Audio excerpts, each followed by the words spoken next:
Assalamu alaikum. My name is Mohammed Abdullah and I am a student of Medical Laboratory Technologies.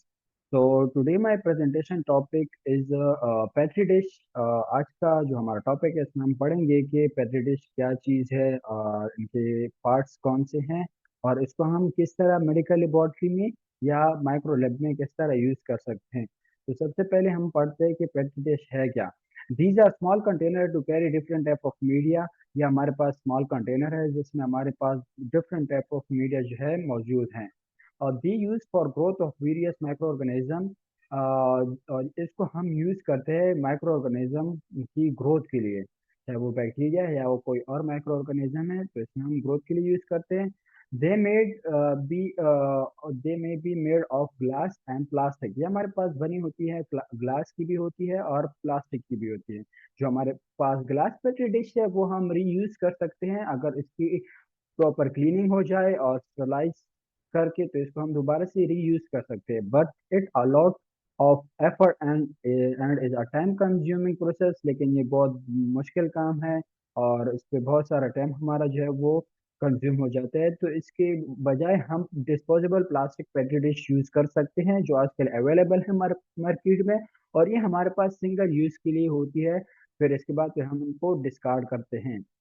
और अब हमारा है कि parts of petri dish. जो petri dish है उसमें कौन कौन से पार्ट्स है। सबसे पहले है ट्रांसपेरेंट लिड, उनका सर, और फिर ट्रांसपेरेंट कंटेनर जो आप देख सकते हैं, ये एक ट्रांसपेरेंट कंटेनर है। और दरमियान में बॉटम में हमारे पास कल्चर मीडिया होता है यानी एगार। जो ट्रांसपेरेंट लेड है, जो पेट्री डिश का सर है, वो कवर करता है डिश को कि कोई कंटेमिनेशन ना हो जाए या मॉइस्चर लॉस हो ना जाए। और जो बॉटम डिश है वो दरमियान का हिस्सा है जो डिश का, इसमें हमारे पास मीडियम होता है, ग्रोथ मीडियम होता है यानी एगार होता है। इस पे हम जो है किसी बैक्टीरिया की ग्रोथ कर सकते हैं। तो ये हमारे पास पार्ट्स हैं। और ये हमारे पास है टाइप ऑफ पेट्री डिश के। हमारे पास कितने टाइप के पेट्री डिश है। हमारे पास दो ही टाइप की पेट्री डिश है, एक गिलास पेट्री डिश और दूसरा जो है plastic petri dish. Glass petri dish, these are reusable and made of heat-resistant glass that can be sterilized in an autoclave. They are suitable for the high temperature application and long-term storage of culture. However, they are more expensive and fragile than plastic ones. जो हमारे पास glass petri dish होते हैं ये reusable है और ये जो बनी होती है वो हाई रेजिस्टेंट ग्लास से बनी होती है, और इसको हम स्टरलाइज करके ऑटोक्लेव में दोबारा से यूज कर सकते हैं। और ये हमारे पास सूटेबल है एक हाई टेम्परेचर में हम इनको यूज कर सकते हैं, हाई टेम्परेचर को ये बर्दाश्त कर सकते हैं और इसको हम लॉन्ग टर्म स्टोरेज के लिए भी यूज कर सकते हैं। अगर हमारे पास एक बैक्टीरिया माइक्रो ऑर्गेनिज्म की ग्रोथ आई है और अगर हम इस पर फर्दर रिसर्च करना चाहते हैं, तो इसको हम जो है लॉन्ग टर्म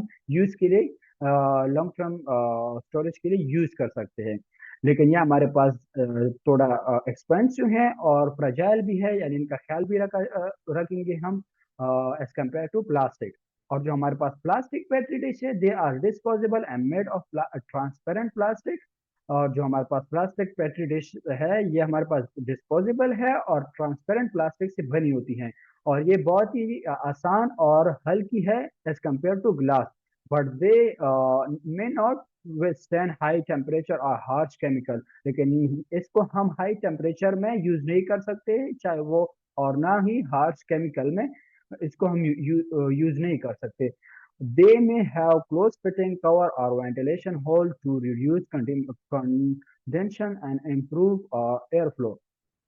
इसको हम इसकी जो है वो क्लोज फिटिंग हुई होती है और इसमें छोटे छोटे वेंटिलेशन सुराख भी होते हैं जो रिड्यूस करते हैं कंडेंशन को, मतलब वाटर एपोरेशन को, और इम्प्रूव करते हैं एयर फ्लो के जो हमारे पास बैक्टीरिया है जिसको हम ग्रो करना चाहते हैं, इनकी ग्रोथ जो है वो अच्छी तरह हो जाए। आप ये देख सकते हैं कि ये साइड वाला जो हमारे पास है ये प्लास्टिक पेट्री डिश है और ये जो दूसरी साइड पे ये ग्लास पेट्री डिश है। इसकी बदौलत थोड़ी जो है मोटी है और फ्रजाइल भी है एज कम्पेयर टू प्लास्टिक। और अब हम पढ़ेंगे कि use of petri dish in laboratory, कि हम पेट्री डिश को लेबोरेटरी में किस तरह यूज कर सकते हैं।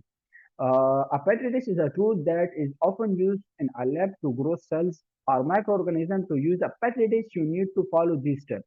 पेट्री डिश हमारे पास एक टूल है जिसको हम यूज करते हैं लैब में सेल्स या माइक्रो ऑर्गेनिज्म को ग्रो करने के लिए।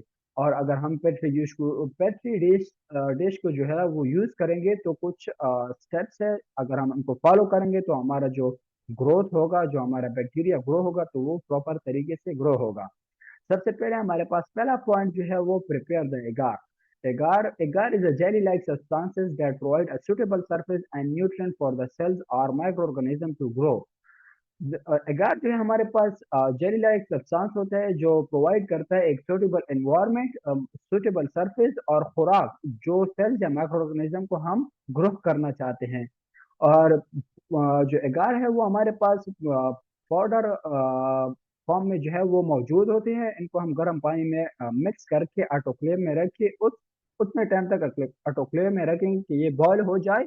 और जब ये बॉयल हो जाए और जो है बॉयल होने के बाद फिर हम उसको, जब ये ठंडी हो जाए तो आराम से हम पेट्री डिश में इनको बॉटम में रखेंगे। तकरीबन 15 ग्राम से लेकर 20 ग्राम तक हम इनको पेट्री डिश में रख सकते हैं। फिर इसके बाद जब हम इनको पेट्री डिश के बॉटम में रखेंगे तो ये उस खुश्क हो जाए। फिर इसके बाद हम जो है जो हमारे पास माइक्रो ऑर्गेनिज्म, वो जो सैंपल आया होगा, उनको हम इस एगार पे जो है वो स्ट्रीक करेंगे कि ये ग्रो हो जाए हमारे पास। और दूसरा पॉइंट जो हमारे पास है वो inoculation the petri dish. Inoculation means introducing the cells और micro organism that you want to grow into the agar medium. Inoculation means ये कि हमारे पास जो सेल या माइक्रो ऑर्गेनिज्म जिसको हम ग्रो करना चाहते हैं उसको हम एगार मीडियम पे किस तरह लगाएं। You can use a sterilized wire loop are needed to transfer a small amount of sample onto the surface of the agar. You need to be careful not to damage or contaminate the agar or the sample. अगर हमारे पास एक sample आ जाए, bacteria हो या sales हो या micro organism हो, जिसको भी हम ग्रो करना चाहते हैं, तो हमारे पास तीन चीजें होनी चाहिए। एक स्टरलाइज स्वाब होना चाहिए, एक वायर लूप या नीडल। इसकी मदद से हम स्मॉल अमाउंट में जो है सैंपल को लेके एगार के सरफेस पे लगाएंगे, लेकिन बहुत ही एहतियात से कि वो एगार का जो सरफेस है वो डैमेज ना हो जाए और ना कंटेमिनेट हो जाए। तो ये हमारे पास दूसरा पॉइंट था। तीसरा पॉइंट हमारे पास है कि जब हम सैंपल को एगार की सरफेस पे लगा लेंगे तो इसके बाद जो है हम इनको इंक्यूबेटर में रखेंगे कि ये हमारे पास ग्रो हो जाए, इनकी मल्टीप्लिकेशन हो जाए, इनकी कॉलोनाइजेशन हो जाए। तो इंक्यूबेशन में हम किस तरह लगेंगे, इंक्यूबेट द पेट्री डिश। हमारा चौथा पॉइंट, तीसरा पॉइंट है incubate the petri dish. Incubation means keeping the petri dish in a warm and dark place that allow the cells or microorganisms to multiply. The optimal temperature and the time depend on the type of culture you need grow, but usually it's around 30 degrees centigrade for 24 hours to 48 hours. जब हमारी streaking हो जाए, जब हम जो है media के ऊपर किसी बैक्टीरिया या सेल्स या माइक्रो ऑर्गेनिज्म को स्ट्रीकिंग कर ले, लगा ले, फिर इसके बाद हम जो है उसको एक खास मखसूस टाइम के लिए एक मखसूस टेम्परेचर में इंक्यूबेशन में रखेंगे। तो इंक्यूबेशन का मीन यही है कि हम पेट्री डिश को इंक्यूबेशन में रख के जो हमारे पास सेल्स हो या माइक्रो ऑर्गेनिज्म हो, इनकी मल्टीप्लिकेशन हो जाए और जो है इनकी कलोनाइजेशन हो जाए। और जो ऑप्टिमल टेम्परेचर है और ग्रोथ टाइम जो डिपेंड करता है वो हमारे कल्चर पे डिपेंड करता है कि हम किस तरह कल्चर करते हैं, हम कौन सी बैक्टीरिया को कल्चर करते हैं, ग्रोथ करना चाहते हैं, तो उनके अपने अपने टाइम होते हैं। बट यूजुअली जो हम लेबो में इस्तेमाल करते हैं, मतलब जो हमारा टेम्परेचर है वो 37 डिग्री ग्रेड है। और जो ग्रोथ आई होती है वो 24 आवर से लेकर 48 आवर तक हमारे पास ग्रोथ आ जाती है किसी भी बैक्टीरिया की।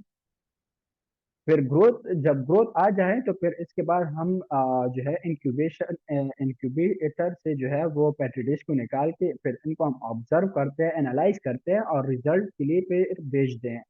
तो हमारा जो लास्ट पॉइंट है वो यही है कि observe and analyse the result.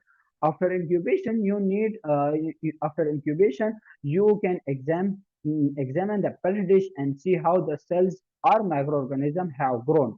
जब हमारा इंक्यूबेशन टाइम पीरियड जो है वो पूरा हो जाए, फिर इसके बाद हम पेट्री डिश को निकाल के देखते हैं कि हमारा जो सेल्स है या माइक्रो ऑर्गेनिज्म है वो किस तरह ग्रो हो चुका है, इसकी ग्रोथ आई है कि नहीं।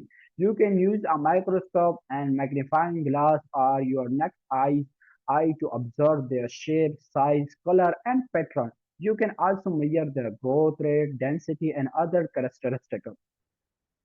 जब हम पेट्री डिश को निकाल के देख ले कि हमारी ग्रोथ आई है, जो सेल्स हम ग्रो करना चाहते हैं उनकी मल्टीप्लिकेशन हुई है, कॉलोनाइजेशन हुई है, तो फिर इसको इसके बाद हम जो है इसको निकाल के माइक्रोस्कोप के नीचे रख के इसको हम देख सकते हैं अपनी नेकेड आई से क्या इसका शेप क्या है, साइज क्या है, इनका कलर क्या है, और ये किस पैटर्न का बैक्टीरिया है हमारे पास। और इसको हम ये भी मुहैया कर सकते हैं कि इनकी ग्रोथ रेट कितनी आई है, ज्यादा है, कम है, डेंसिटी कितनी है, या इस बैक्टीरिया के अदर कैरेक्टरिस्टिक कौन कौन से हैं। तो ये हमारे पास कुछ दो तीन चार पॉइंट्स थे जो हम पैटी डिश को जो है वो लैब में यूज कर सकते हैं। हमारे पास एक सवाल पैदा होता है कि why is the petri dish place upside down during the incubation, कि हम पैक्ड डिश को जो है वो नॉर्मल पोजीशन में क्यों नहीं रखते, इसको हम क्यों उल्टा रखते हैं, इनवर्ट पोजीशन में रखते हैं। तो इनका जवाब यही है कि operation of water take place on incubation, के इंक्यूबेशन में हमारे पास जो पानी है इनकी ऑपरेशन हो जाती है, जिसकी वजह से हमारा जो पैक्ड डिश है अगर हम इनको place in a normal position without inverting the condensation of water from the lid on to the container causing mix up of the colony.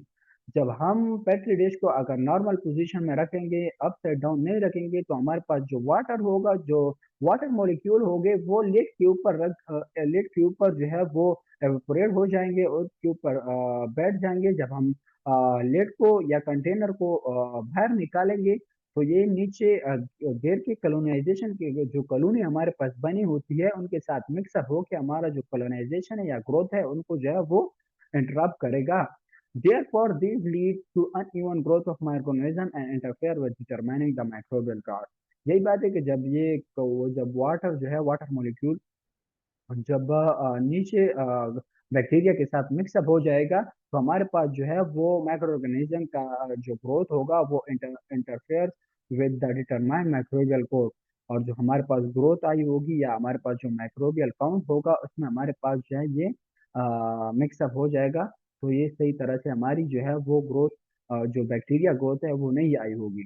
तो इसलिए जो प्लेट है इसको हम अपसाइड डाउन इसलिए रखते हैं कि द प्लेस पॉइंट यही है कि placing the plates upside down lower the evaporation rate and prevent media damage, thus the favorable environment for proper microbial growth is created। यही वजह है कि हम पेट्री डिश को अपसाइड डाउन इसलिए रखते हैं कि जो हमारे पास एपोरेशन रेट है वो कम हो जाए, कम से कम हो जाए, और मीडिया खुश्क होने से बच जाए, और जो हमारे पास सेल्स है या माइक्रो ऑर्गेनिज्म है जिसको हम ग्रो करना चाहते हैं इनको एक फोरेबल इन्वायरमेंट मिल जाए और एक प्रॉपर माइक्रोबियल ग्रोथ आ जाए, जिसकी मदद से हमें जो है जो रिजल्ट देने में आसानी होगी। तो इसलिए हम पेट्री डिश को अपसाइड डाउन रखते हैं कि हमारे पास जो ग्रोथ है वो अच्छी तरह से आ जाए। तो और हमारे मेरे पास एक पिक्चर है, मैं आपको दिखाना चाहती हूँ कि जब ग्रोथ आ जाए तो हमारे पास किस तरह हो जाते हैं। ये दो ये दो मीडिया है, एक चॉकलेट एगार है, एक ब्लड एगार है। इस पर हमने जो है पहले सैंपल को लेके स्ट्रिकिंग कर ली, इन पे लगा ली। फिर इसके बाद जो है हमने इंक्यूबेटर में रखा कि इनकी ग्रोथ आ जाए, प्रॉपर ग्रोथ आई है। अब ये देख सकते हैं कि इनकी ये एक कॉलोनी है और ये दूसरी कॉलोनी है। ये हमारे पास चॉकलेट एगार है, इनकी भी आप जो है वो कॉलोनाइजेशन देख सकते हैं।